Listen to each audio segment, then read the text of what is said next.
Hey guys, tonight we're taking you back to a time when food didn't just keep you alive. It was also a weird, wonderful, and occasionally terrifying reflection of the world you lived in. Imagine stepping into a great hall lit by flickering candles, the air heavy with the mingled scents of roasting meat, spiced wine, and something faintly suspicious you can't quite place.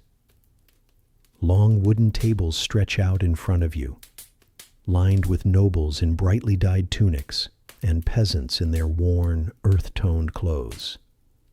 Somewhere, a minstrel is plucking away on a lute, and you're about to be handed a plate of food so strange you might wish you'd stayed home. You probably won't survive this, not because of the sword-wielding knights, but because dinner might just be out to get you.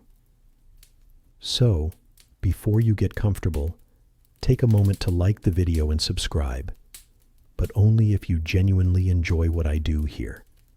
And while you're at it, drop a comment telling me where you're listening from and what time it is for you right now. Now, dim the lights, maybe turn on a fan for that soft background hum, and let's ease into tonight's journey together. You slide onto the hard bench, elbows brushing against strangers, and glance at the spread before you. The center of the table is dominated by a massive roasted boar's head, its glassy eyes staring right back at you. Around it, trenchers, thick, stale slabs of bread, hold piles of meats, pies, and unfamiliar-looking sauces. Servants bustle around with pitchers of ale, their sleeves brushing dangerously close to the candle flames, while dogs dart underfoot, waiting for scraps. This isn't the quiet, candle-lit dinner you might imagine from a fantasy novel. It's loud, chaotic, and unapologetically earthy.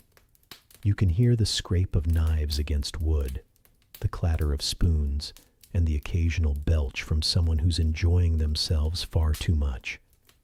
And yet, there's a rhythm to it all, a kind of organized disorder that feels almost comfortable. One thing becomes clear very quickly. This is not a meal about personal plates or polite servings. The medieval table is communal, a place where dishes are shared, and the boundaries between your portion and your neighbor's are decidedly blurry. If the roasted goose in front of you looks appealing, you'd better grab it before someone else does. Historians still argue whether these feasts were truly the norm for most people or just the domain of the upper classes. But in moments like this, it's easy to see why the stories of medieval banquets have lingered for centuries. For the wealthy, food was about more than nourishment. It was performance art, a display of power and wealth as much as a chance to fill your stomach. For the poor, well, nights like this were rare enough to become legend.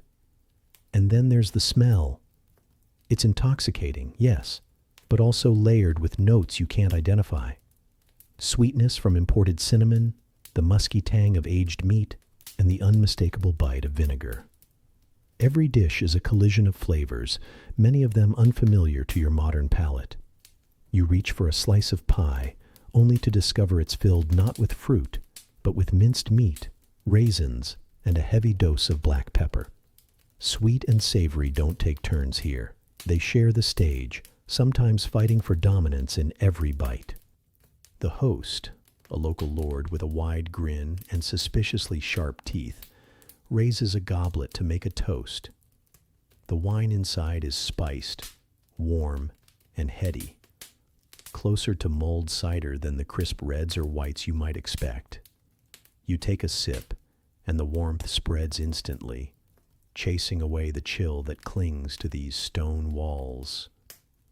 This hall isn't just a dining room. It's the heart of the household, where business, gossip, and alliances are forged over steaming bowls and dripping roasts. In the flicker of torchlight, every morsel becomes a symbol of status, of culture, and of the strange, surprising ways people in the Middle Ages understood food. And tonight, you're not just an observer. You're at the table, knife in hand, ready, or at least pretending to be ready to eat whatever comes next. The servant sets something in front of you, and at first, you think it's just another thick slice of bread. But this isn't meant to be eaten, at least not right away. This is your plate. In the medieval world, it's called a trencher, and it's made from bread so dense and stale that no amount of molars could dent it without a serious fight. The point isn't to chew it, it's to let it soak up everything you're served. You glance down at your trencher and notice the faint shine where grease from the previous course is already seeping into it. A ladle of thick, steaming stew lands on top, sending rivulets of brown gravy pooling around the edges. This bread will be your dining companion for the entire meal, absorbing every drip of meat juice, every slick of sauce, every stray chunk that falls from your knife. By the end, it will be a soggy, flavor-packed sponge. In noble households, you might hand that trencher off to the servants or the poor gathered at the gates when you're done, the bread now rich with the taste of the feast. In more humble homes, you'd eat it yourself, half a meal in its own right, and not a bad one if you don't mind a little mingling of flavors. Historians still argue whether trenchers were primarily a convenience, a form of charity, or just an efficient way to avoid washing dishes in an era when clean water wasn't exactly abundant. What's certain is that the practice lasted for centuries, gradually shifting from bread to wooden and pewter plates only when dining customs and kitchen technologies made it easier. You lean in for your first bite of the meat on top of your trencher, some kind of roast, sliced unevenly and glistening with fat. The bread underneath is already softening in the juices, and though you hesitate, the idea of tossing it away feels almost wasteful. In this world, bread is more than a side dish. It's the foundation, literally and figuratively, of the meal. The choice of bread itself says something about your host. This trencher is made from coarse rye, dark and dense, suggesting that while the feast is generous, it's not the absolute finest white wheat that the very wealthiest might use. White bread, finely sifted and airy, is a luxury here, a marker of status every bit as obvious as a gold goblet or a roasted peacock. A servant leans over with a long-handled spoon and dollops another course onto your trencher without asking. Now the bread is an abstract painting of textures, chunks of rabbit, onion slices, and a dollop of something that tastes suspiciously like sweetened mustard. In the candlelight, the mingled colors don't exactly scream appetizing, but your neighbor is already tucking in with gusto, so you follow suit. Here's the thing. Your modern brain might rebel at the idea of eating food that's touched other foods, sauces bleeding into each other, sweet rubbing shoulders with salty. But in the medieval mindset, separation wasn't a priority. Meals were about abundance, variety, and surprise. A trencher allowed flavors to mingle, and for many, that was the point. A quirky fact slips into your mind. Some trenchers were even baked with herbs or spices in the dough, so that by the end of the meal, the bread didn't just taste like what you put on it, but also released its own slow, aromatic note. Imagine a rosemary-scented slab under a mound of venison stew. It's both practical and unexpectedly refined. You tear off a piece of the trencher, now heavy with the savory sweet sauce from your last bite, and it's strangely good. Dense, yes, and a little chewy, but it carries every flavor of the feast in one mouthful. In this moment, you understand why it worked, why it lasted, why even something as humble as bread could be a subtle social signal and a culinary tool. And then, before you can ponder further, the servant arrives with yet another ladleful of something unidentifiable, and you realize this bread is going to be working overtime tonight. The next dish arrives, and you're hit with a smell that's complicated. At first it's savory and rich, but there's a faint edge underneath, a tang that whispers, "I've been waiting a while." Welcome to the world of medieval meat, where fresh isn't always part of the vocabulary. The roast before you is glistening in the candlelight, but it didn't just come from the butcher this morning. Without refrigeration, preserving meat was a necessity, and that meant salting, smoking, or drying it, sometimes for weeks or months. What you're eating tonight might have traveled a long way to get here, both in distance and in time. You cut into it, and the knife slides through easily enough. The first bite is salty, aggressively so, and you realize the seasoning isn't about flavor alone. Salt was the first line of defense against rot, drawing moisture out of the meat and making it hostile territory for bacteria. The downside? It also made everything taste like, well, salt. Historians still argue whether medieval diners genuinely enjoyed the taste of aged meat or simply tolerated it because there wasn't much choice. Some accounts suggest that wealthy households prized game, like venison or pheasant, that had been left to ripen for days, sometimes until the flesh softened and darkened. The idea was that the flavor deepened, becoming richer, more intense. To your modern sensibilities, it's a polite way of saying a little funky. Then there's smoking, another preservation trick.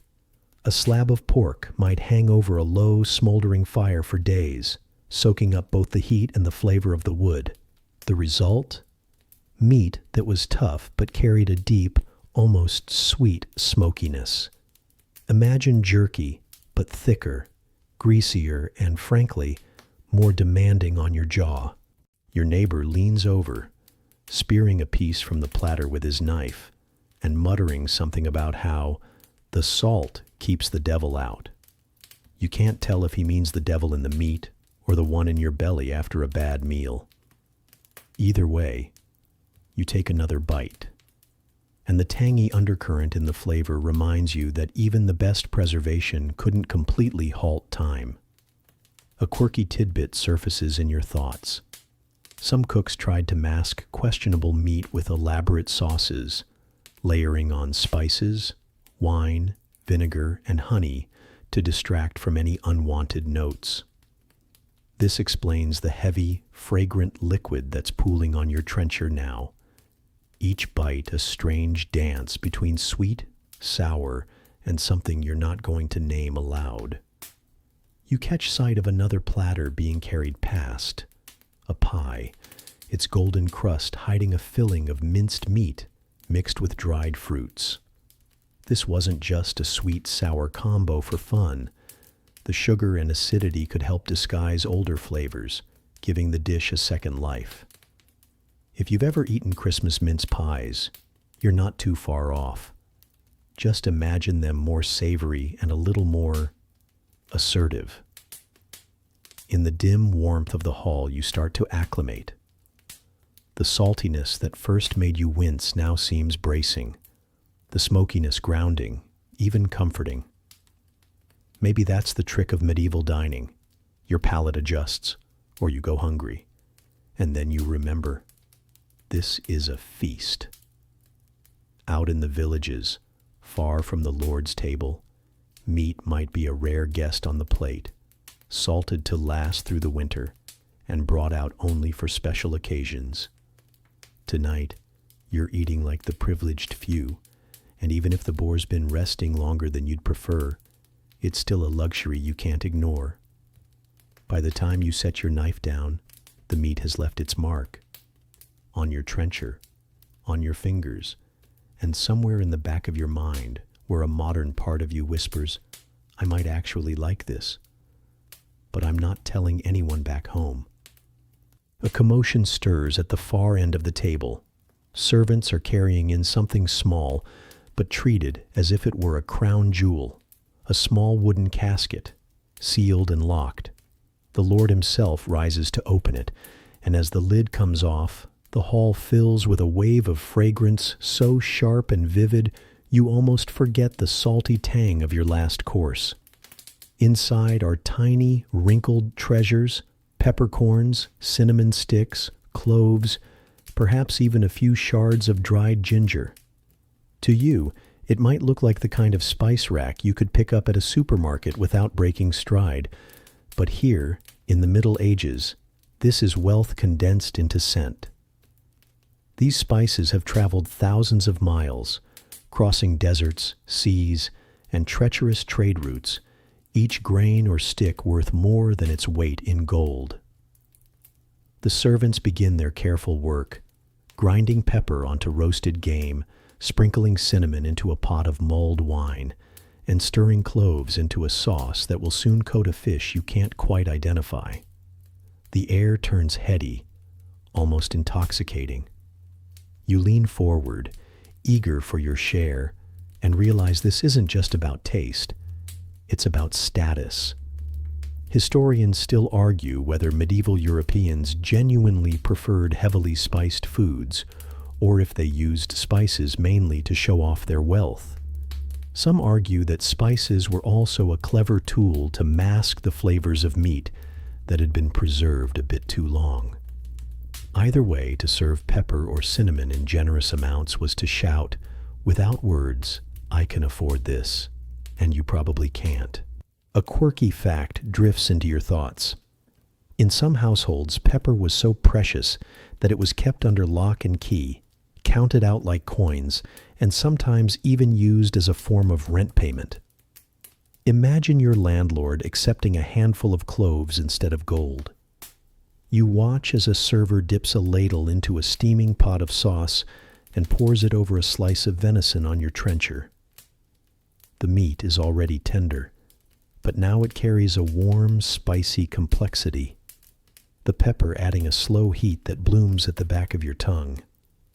Then comes something truly odd, a pie dusted with sugar, its filling a mixture of minced meat, raisins, and yes, more cinnamon. Sweet and savory dance together here, not as a novelty, but as a culinary standard. As you chew, you picture the journey these flavors took to reach you. Cinnamon bark harvested in distant Ceylon, cloves picked in the far-off Moluccas, pepper grown in the humid fields of India. Each was carried by traders who risked storms, pirates, and desert bandits, only to be sold at staggering prices to merchants in Venice or Genoa, and finally brought to tables like this one. Every bite is a map of the medieval world, drawn in taste instead of ink. Your neighbor leans over, whispering with a grin, "Pepper keeps the humors balanced." It's a reference to the humoral theory, an old belief that health depended on balancing bodily fluids through diet. Whether or not it actually works, you have to admit, the pepper does seem to warm you from the inside out. The last of the spiced dishes arrives, a goblet of hot, sweetened wine infused with cinnamon, cloves, and a hint of ginger. You sip, and the flavors wrap around you like a thick blanket. For a moment, the noise of the hall fades, and all you can think about is how something so small, a pinch of pepper, a stick of cinnamon, can change the entire shape of a meal. Just when you think the feast has reached its peak, the clatter of new platters draws your attention. The smell is unmistakable. Fish. But not just any fish. Here in the Middle Ages, fish isn't simply a menu option. It's an obligation. The Church's rules on fasting days and Fridays mean that meat from warm-blooded animals is off the table, so fish becomes the star, whether you like it or not. You're handed a slice of something pale, flaky, and glistening with a buttery sauce. It smells pleasant enough, But as you take a bite, you notice a faint undercurrent, something you can't quite name. That's because this fish may have traveled as far as the spices you tasted earlier, and without refrigeration, the journey wasn't exactly straightforward. Preservation was key. Salting, pickling, and even drying into stockfish. So stiff you could knock someone out with it before soaking it back to life. Historians still argue whether these preserved fish were genuinely enjoyed or simply endured. Some contemporary accounts rave about salted herring as if it were a delicacy. Others write about chewing through leathery stockfish like they were gnawing on a board.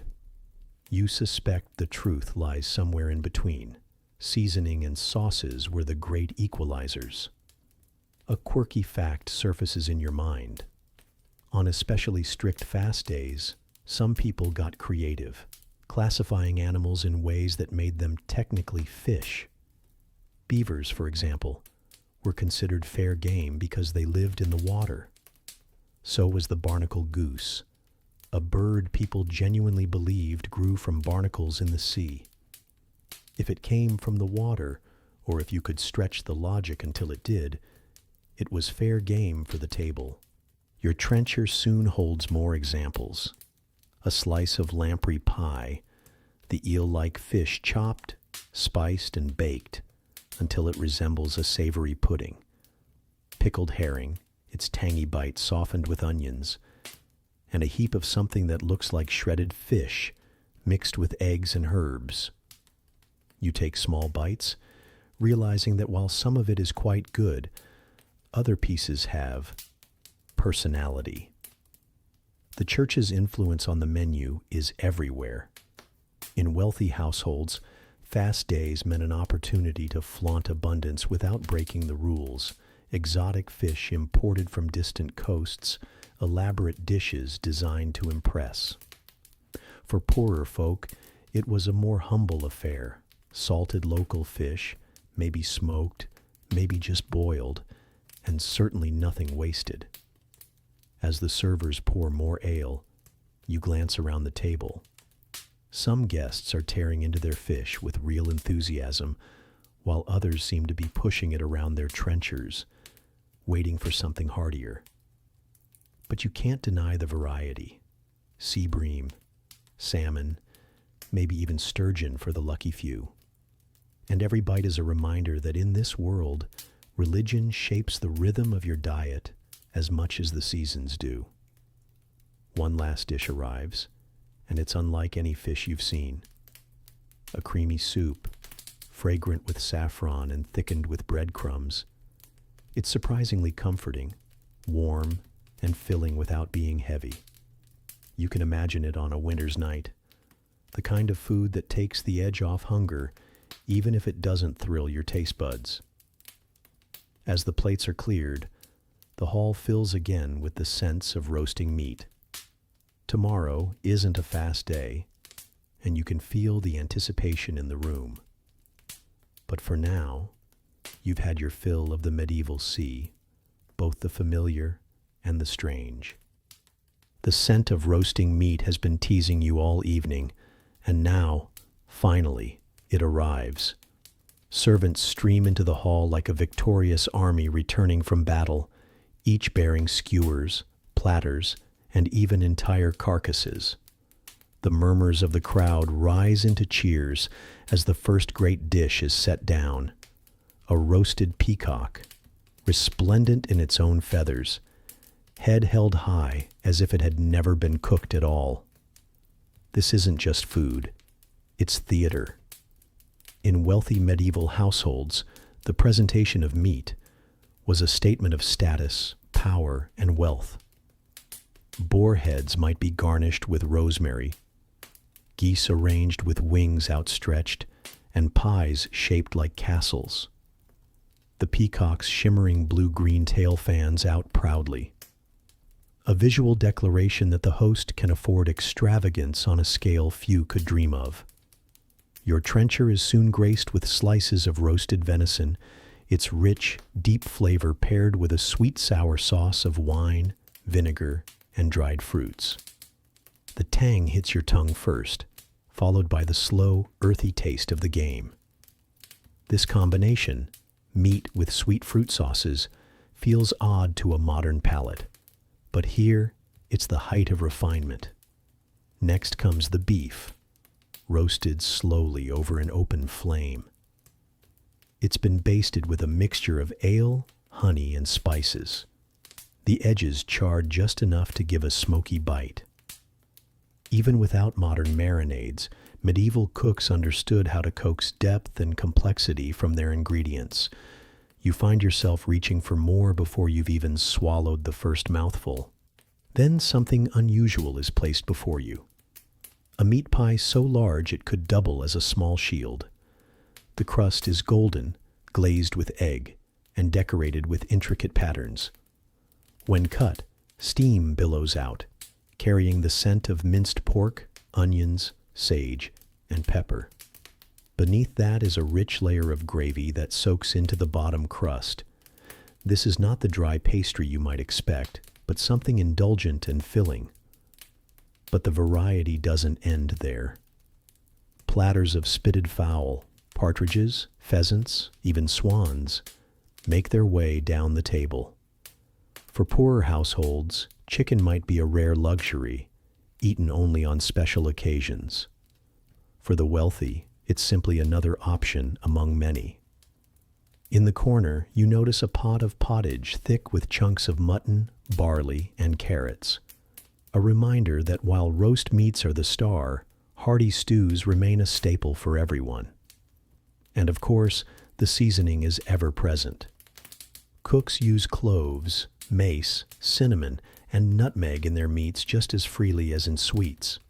In a world without refrigeration, these flavors didn't just enhance taste, they also masked the inevitable changes in meat that had traveled or been stored for too long. But even the freshest cuts were seasoned lavishly. Spicing your food was as much about display as it was about flavor. There's a moment of commotion as a massive boar's head is brought in, apple in mouth, garnished with bay leaves. It's more than a dish. It's a medieval Instagram moment. People lean forward to admire it, knowing it's as much a feast for the eyes as for the belly. In the glow of torchlight, it almost looks like it could start singing. By the time your trencher is cleared, you're full in a way only roasted meat can achieve. Hearty, heavy, and just a little drowsy. But you know from the murmurs around you that the feast is far from over. In the medieval world, no meal of this grandeur ends without sweets, subtlety, and spectacle. The servants clear the remnants of bones, crusts, and meat juices from your trencher, replacing it with a fresh, clean slice of bread. This signals something important. Dessert is coming. But in the medieval world, dessert doesn't mean chocolate cake or ice cream. Instead, you're about to enter the realm of subtleties, beautiful, elaborate dishes designed as much to entertain the eye and mind as to please the stomach. The first platter arrives, carried high for all to see. It's a marzipan castle, complete with almond sugar battlements and tiny sugared banners. The walls are tinted pale yellow with saffron, and the windows are made from clear sugar, like fragile glass. You can almost hear the collective murmur of appreciation. This is art you can eat. Beside it comes a set of birds that turn out not to be birds at all, but small pastries shaped like doves, their bodies filled with spiced fruit paste and dusted with sugar. One servant, accidentally, bumps the tray, and the little pastries tumble as if startled, a theatrical trick to draw laughter from the crowd. Then the real sweet flavors begin. You are given marchpane, a thick almond paste sweetened with honey and perfumed with rosewater. It's smooth, rich, and slightly chewy, melting slowly on your tongue. To modern sensibilities, it's incredibly sweet, but here, sugar is a treasure, and every bite is a display of wealth. Next is comfit, tiny seeds, often fennel or anise, coated in layer after layer of sugar until they form small, glossy pearls. These are eaten slowly, almost like breath mints, and are said to help digestion after heavy meats. A warm dish is placed in front of you. Rice pottage cooked with almond milk, sweetened with sugar, and colored gold with saffron. The texture is thick, almost pudding-like, and the blend of fragrant saffron and nutty almond is unlike anything from a modern dessert menu. In grander feasts, sugar sculptures in the shape of animals, ships, or mythical creatures are brought out. Tonight, you watch in awe as a sugar dragon, crafted from boiled sugar and painted with edible pigments, is carried in on a tray, breathing not fire, but curls of cinnamon-scented steam from a hidden brazier. Guests gasp and applaud. This is both cuisine and performance art.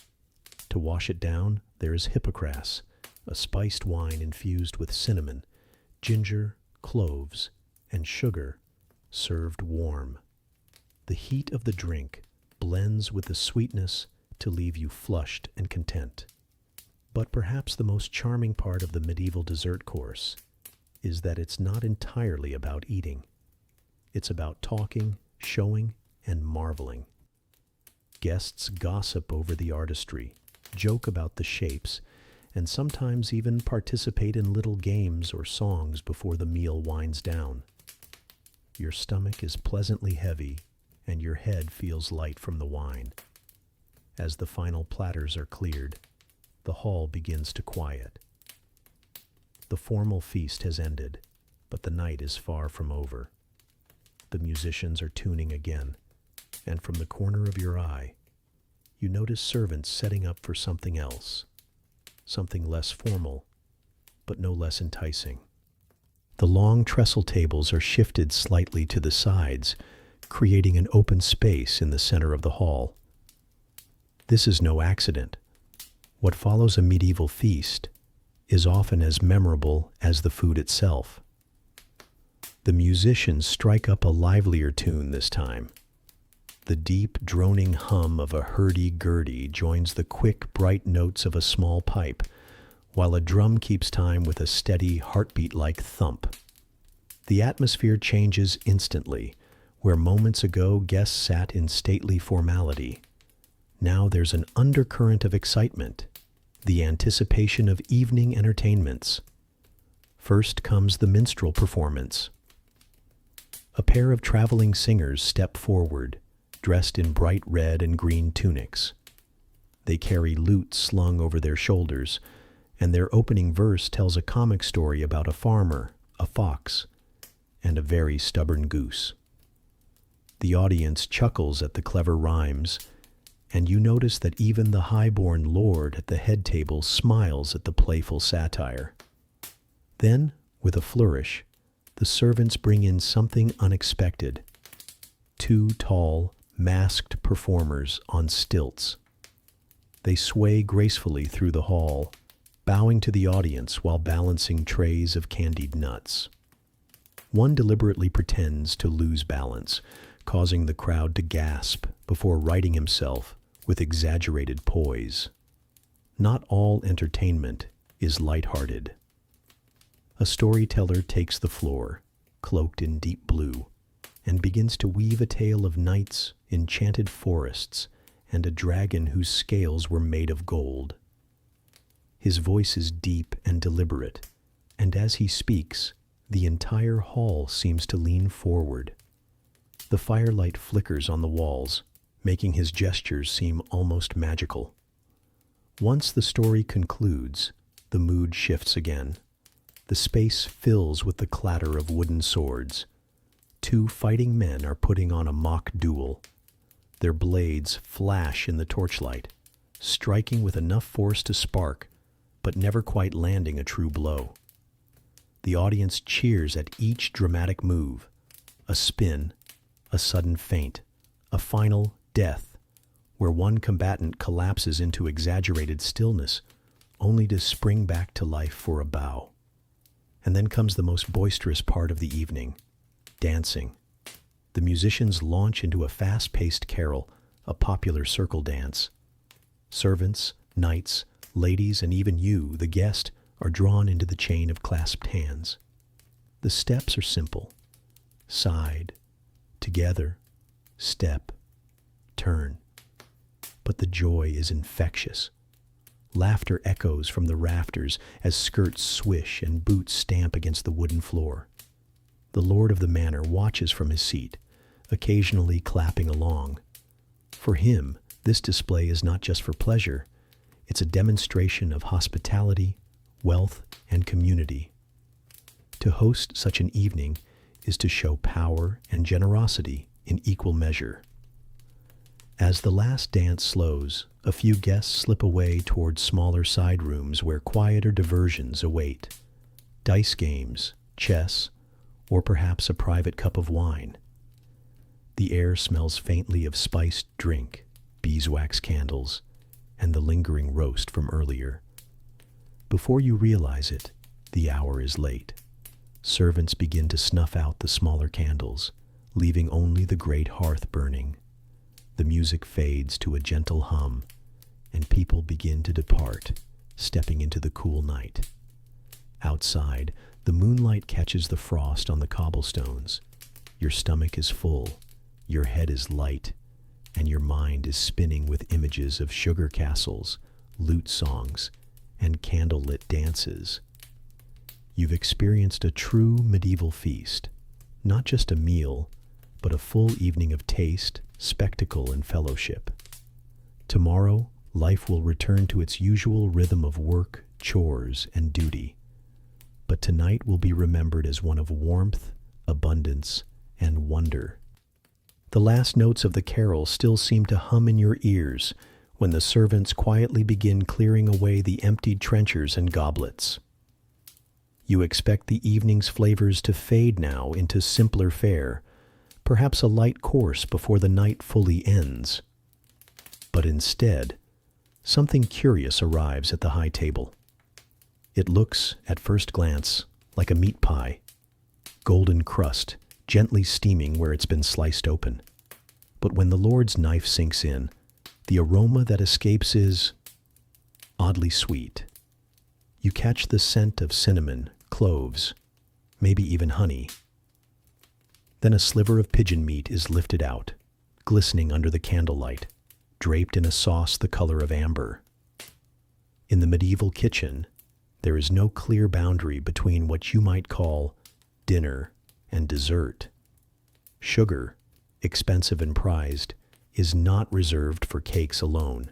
It is dusted over roasted chicken, stirred into fish stews, baked into custards studded with pork. Tonight, you watch as platters arrive bearing roasted capons glazed in a thick syrup of almond milk and rosewater, each bite promising that puzzling marriage of savory depth and delicate sweetness. Across the hall, a nobleman dips a slice of venison into a spiced fruit compote, plums, raisins, and a hint of ginger. He chews slowly, as though savoring more than just the flavor. In truth, such pairings are not merely for pleasure. They are a statement of status. To mingle the costly imports of the spice route with the prized meats of the hunt is to proclaim that your purse is as full as your table. Historians still argue whether these combinations were born from genuine taste or simply from the medieval fascination with novelty. Perhaps, in a time when preservation often dulled the freshness of ingredients, the burst of sugar and spice masked what the tongue might otherwise question. Or perhaps it was the thrill of tasting something so unexpected, meat that whispered of the East, sauce that hinted of distant ports. You take your own bite. At first it's strange, the richness of game meat mingled with the brightness of dried apricot, the gentle heat of pepper curling at the back of your throat. But as you chew, the strangeness softens into a kind of harmony, like two instruments that shouldn't match, but somehow do. The servants, ever watchful, glide between tables offering small jeweled tarts filled with minced lamb and sweetened wine. The pastry crumbles delicately. The filling is rich and aromatic. You can almost imagine the cook in the kitchen, adding a spoonful more honey than needed, not for balance, but for luxury's sake. Nearby, a young squire attempts the lord's favorite delicacy, eel pie with dates. His face betrays both curiosity and caution, yet when he swallows, he laughs softly, as if he's just joined an inside joke. The older knights nod approvingly, another palate initiated into the peculiar pleasures of the age. It is, perhaps, the same impulse that leads the court to wear fabrics shot through with clashing colors, to compose songs in riddles, to delight in foods that confuse the senses. You suspect that tomorrow, at the manor's breakfast, you'll still taste the echo of that cinnamon-laced pigeon or the syrupy glaze on the roasted fowl. For now, the plates are cleared again, replaced by fresh cups of warmed wine, each cup rimmed with sugar that crunches faintly as you sip. Sweet, savory, spiced, it all blurs together, leaving you content, a little puzzled, and entirely certain that medieval dining cares far more for delight than for rules. The sugar still lingers on your tongue when the conversation at the high table drifts into something you weren't expecting: remedies. Not gossip, not tales of hunts or trade, but a spirited discussion of which foods cure which ailments. The Lord's physician, a man with a neat beard and an expression that suggests he rarely laughs, leans forward to explain why the pear tart just served is cooling to the body. You glance at it, poached fruit in spiced wine, flaky crust still warm from the oven, and can't help but wonder how anything warm could be cooling. But that's the medieval way. Food is medicine. Medicine is food. And both are guided by the ancient theory of the four humors. You listen as he speaks of blood, phlegm, yellow bile, and black bile as if they were the seasons themselves, each with its own temperament, each influencing your health in mysterious ways. Roasted pork, hot and moist. Lentil stew, dry and cold. Even your cup of wine, he says, has properties, its warmth perfect for counteracting an excess of cold humors brought on by winter's chill. A woman across from you nods knowingly, adding that her daughter's cough vanished after a week of drinking broth made from boiled leeks and honey. Another swears by almond milk thickened with sugar to calm the stomach after rich meat. No one doubts these claims. In a world without modern science, the kitchen is the apothecary, and recipes are prescriptions passed down like family treasures. Historians still argue whether these pairings were truly effective or simply comforting rituals. But in this hall, there's no room for doubt, only the gentle authority of tradition. When a child complains of a fever, you serve cooling cucumbers. If a knight returns from battle with aching joints, you brew him a hot pottage spiced with ginger. The servants bring another dish, a bowl of bright green sauce made from parsley, sage, and vinegar, to be poured over roasted fish. Good for the digestion, the steward murmurs as he sets it down. Whether that's true or not, the bite is fresh and sharp, cutting through the oiliness of the meat like a spring breeze through heavy air. You start to notice how every plate tonight has been shaped by this thinking. The sweet and sour combinations from earlier, balancing hot and cold qualities. The spiced wine, warming the body after a damp day. Even the choice of bread, coarse rye for some, fine wheat for others, reflects not just wealth, but what the diner needs according to their humors. In the corner, the physician scribbles notes in a small, leather-bound book. Perhaps he is recording which guests complained of sluggishness, who praise the sweetness of the custard, who refuse the green sauce. In his mind, these are not quirks of preference. They're signs of imbalance, clues to be corrected at the next meal. And so you chew a little more thoughtfully now, imagining that each mouthful is not just filling your stomach, but nudging your body towards some elusive state of harmony. Whether it works or not, you can't deny the comfort in believing that the feast is as good for your health as it is for your hunger. The firelight has settled into a steady glow, casting long shadows on the trestle tables when a servant approaches with something that makes you pause, not because of the smell, but because you're not entirely sure what it is. It looks like a roasted boar's head, tusks gleaming, mouth slightly open in a permanent snarl. But the aroma drifting from it is almond and sugar. A gentle tap of the knife on its skin sends a fine crackle across the surface. The Lord chuckles softly and explains, "It's not boar at all. It's marchpane. Almond paste molded, painted, and glazed to resemble the fearsome head of a wild beast." This is the medieval art of disguise, or what the cooks call subtleties. Food is not just eaten here, it's performed. The kitchens delight in bending your expectations until they snap. A fish might be baked and presented to look like a plump roasted chicken, complete with browned skin made of breadcrumbs. A simple custard could arrive dyed bright green with herbs to suggest some exotic fruit no one in the hall has ever actually seen. You watch as another platter is carried in. A castle of pastry towers, filled not with sweet creams, but with minced pork and onions.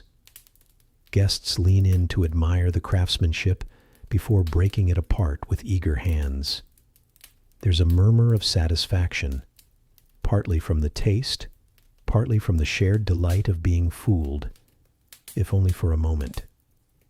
Historians still argue whether subtleties were purely for entertainment or carried deeper messages, political symbols, moral lessons, even religious allegories.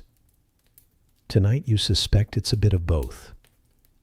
A pie shaped like a swan, for instance, might honor a noble house whose crest bears the bird. A dish made to look like a humble loaf might mock the simplicity of peasant fare, while being rich enough to feed a small village for a week. The cook, though unseen, becomes as much a storyteller as the minstrel from earlier. His medium is butter, pastry, and pigment. His stage is the long oak table. And like any good storyteller, he knows his audience. A lord's hall is the perfect theater for such illusions, where surprise is a mark of skill and extravagance a badge of power. You take a slice of the marchpane boar's head. Beneath the painted surface, the almond paste is soft and fragrant, melting on your tongue with a sweetness that stands in stark contrast to the ferocity of its form. The contradiction makes you smile. It's as if the food is in on the joke. Before the night is over, you see one final trick. A roast peacock, feathers and all, but with the meat of a goose hidden beneath. The bird's plumage is dazzling in the flickering torchlight, the iridescent blues and greens nodding gently with each step of the servant carrying it. Guests gasp, whisper, and lean in for a closer look, knowing full well that the illusion will vanish the moment the carving knife descends. Here, at this table, a meal is never just a meal. It's an act, a riddle, a chance to turn dinner into a story you'll tell for years. And tonight, you've been both audience and participant in that quiet magic. The laughter over the marchpane boar has barely faded when you notice a subtle shift in the air. Somewhere near the hearth, a servant is quietly removing a dish, her expression carefully neutral. It isn't announced, but you catch the faint, unmistakable scent of fish that's lingered a little too long. In the medieval hall, dangerous dining isn't a rare mishap. It's a quiet, ever-present risk. Without refrigeration, freshness is a race against time, and preservation is as much art as it is necessity. Salting, smoking, pickling, and spicing can stretch the life of a cut of meat, but they can't undo what nature has already claimed. Sometimes the bright pepper or heavy cinnamon in a sauce is more than just flavor. It's camouflage. You remember the aged venison from earlier, its deep tang explained as well hung for tenderness. It's true, hanging game could enhance flavor, but it could also, in less generous terms, mean that it's teetering on the edge of spoilage. Historians still argue whether the medieval palate was genuinely fond of these strong flavors, or whether they were simply accustomed to them through necessity. Across the table, a knight tells a story about a feast in which half the guests fell ill after eating oysters brought from 2 days' ride away. He laughs about it now, but you notice he doesn't touch the shellfish offered tonight. The woman beside you dips her bread in the eel stew with confidence, then casually mentions that her cook always adds extra vinegar, just in case. You suspect that just in case covers far more than flavor. It isn't only spoilage that poses a threat. Poorly prepared grains can carry ergot, a fungus that in large doses can cause hallucinations or worse.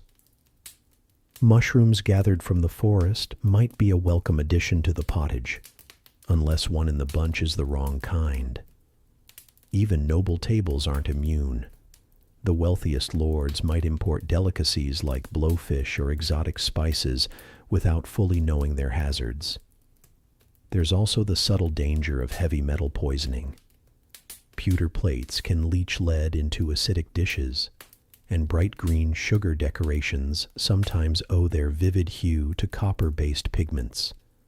They sparkle beautifully under torchlight, but you can't help wondering if the sparkle comes with a price. And yet, the feast goes on. No one lingers too long over the thought of illness. After all, to dine is to trust, not just the cook's skill, but fate itself. You sip from your cup, the warm wine tasting faintly of cloves, and remind yourself that even water isn't always safe here, hence the endless flow of ale and beer. It's a strange balance, luxury and risk, beauty and danger. In this hall, each dish carries both promise and peril, and the line between indulgence and hazard is as thin as a knife's edge. Still, the mood remains buoyant. The boar's head illusion, the sweet meat tarts, the spiced fish, they're all worth a little uncertainty. After all, no great feast is remembered for its safety. The torches burn lower now, their light pooling on the long trestle tables, when the servants begin the most spectacular display of the night. This is no longer about feeding hungry guests. It's about making a statement so large, so unmistakable, that it will be whispered about for months in neighboring halls. A long, narrow carpet of rushes is rolled out through the center of the room. From the kitchen doors comes a procession, each servant carrying something grander than the last. First, a platter of roasted swans, their necks elegantly arched, feathers reattached after cooking so they seem to glide across the table. Then a towering pie, crust gilded with beaten egg and gold leaf, so tall it seems to lean slightly as it's set down. The Lord sits back in his chair, a faint smile playing on his lips. This is his stage. Every guest here knows that a feast of this magnitude isn't merely hospitality. It's a demonstration of wealth, reach, and control. You don't import cinnamon from the Levant, hire minstrels, and roast entire herds unless you want to remind everyone exactly how much you can afford. Historians still argue whether such banquets were more about genuine generosity or calculated politics. The truth likely lies somewhere between. To feed your guests until they cannot eat another bite is to put them in your debt. Every noble, merchant, and wandering bard. Here will remember this night, and they'll tell the story in ways that keep the Lord's name in the air like a lingering perfume. The showmanship extends beyond food. Servants wear matching livery dyed in expensive colors, deep blue from imported indigo, bright scarlet from costly cochineal. The musicians play from a raised platform draped in silk. Even the choice of who sits where is deliberate. Allies placed close to the high table, rivals positioned where they can see the abundance, but must wait their turn to taste it. A final course arrives that seems almost absurd in its extravagance. A sugar sculpture of a hunting scene, complete with a stag leaping over a fence, dogs in mid-pursuit, and tiny huntsmen frozen mid-blow of their horns. The entire piece could be eaten, but no one dares touch it. It isn't food, it's proof. As the Lord raises his cup, you notice the way the hall hushes, waiting for his words. He speaks not of friendship or faith, but of strength, lineage, and honor. The feast, the songs, the subtleties, they've all been leading to this quiet reminder. You are here because he allows it, because his table is big enough to hold you, because his reach is long enough to keep you fed or to leave you wanting. When the toast is done, the hall exhales, the music swells, and the mood warms again. But the message has landed. Tonight, the food has not just filled stomachs. It has written a chapter in the ongoing story of power, played out on plates and in goblets. You take another sip of wine, glancing at the untouched sugar stag, and realize that in this hall, every bite is both a gift and a gesture. The tables are still heavy with the remains of roasted swans, gilded pies, and sugared fruit when your thoughts drift to what lies beyond these stone walls. Out there, in the villages and scattered farmsteads, the reality of food is far different. Less gold leaf, more turnips. Everyday hunger is the unspoken shadow of the feast. For most people in the medieval world, meals are not about choice, but survival. You picture a peasant family's table in late winter, a rough board, a single candle, and a pot of pottage that has been reheated for days, thick with whatever scraps could be spared. Meat is rare, saved for holidays or stolen moments of fortune. Bread is coarse and dark, made from rye or barley, often dense enough to double as a cutting board. While the Lord's Hall enjoys imported spices, the countryside makes do with herbs from the hedgerow, parsley, sorrel, maybe a little mint in summer. In the colder months, the diet leans heavily on stored grains, dried beans, and salted fish if the household is lucky enough to live near a river or coast. When supplies run low, creativity becomes necessity. Acorn flour for bread, nettles boiled into soup, or the dreaded famine foods like moss, bark, and boiled roots. Historians still argue just how often true famine struck. But even in good years, scarcity was seasonal. Spring, ironically, could be the leanest time of all. The stores from last harvest dwindling, the next crop not yet ready. A noble's lavish feast might happen on the same day a cottager's children go to bed with nothing more than a crust soaked in weak ale. You think back to the eel pie, the marchpane boar, the sugared venison. These dishes are not just luxuries. They are impossibilities for the vast majority of people alive in this time. In many cases, the peasants growing the grain or tending the livestock never taste the food they produce for their lords. Out in the dark, a farmer might be walking home with a sack of onions over his shoulder, knowing those onions will have to last until summer.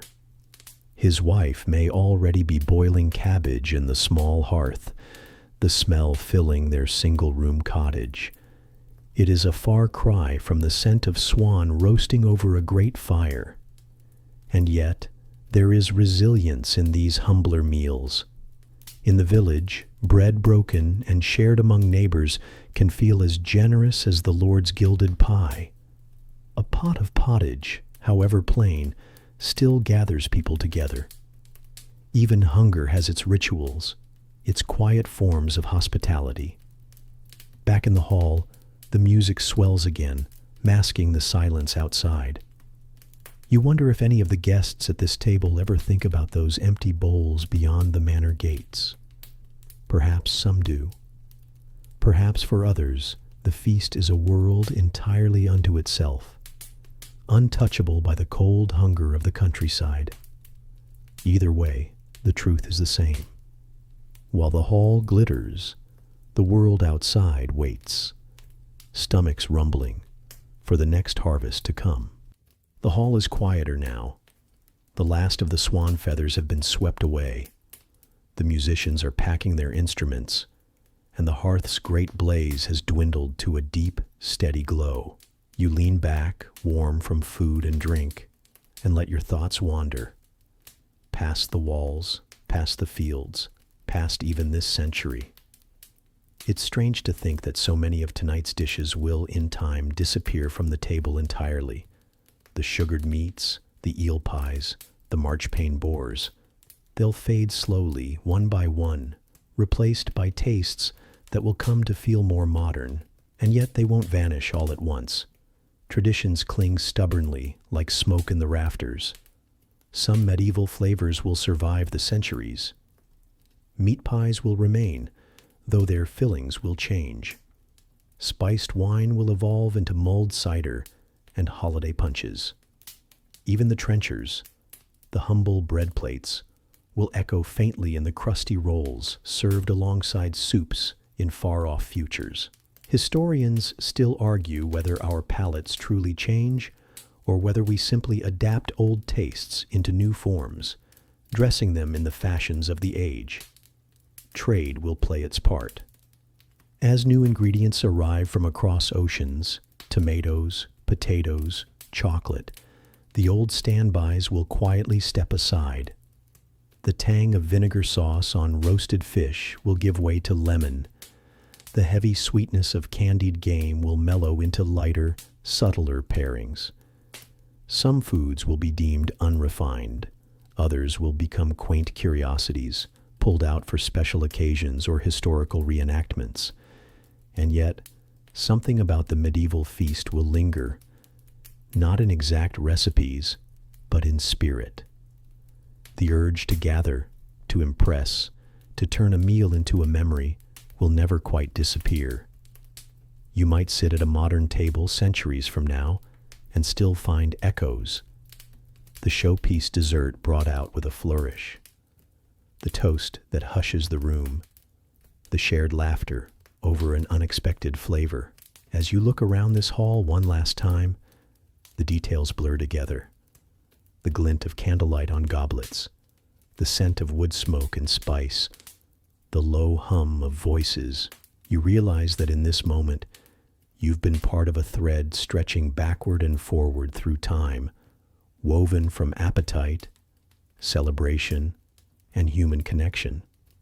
The servants begin to clear the final cups, and you push back your bench, the wood creaking softly. Outside, the air is sharp and cold, and the night sky is thick with stars. Somewhere far in the distance, a dog barks. You pull your cloak tighter and start down the path, carrying with you not just the taste of the feast, but the quiet knowledge that all meals, whether humble or grand, leave their mark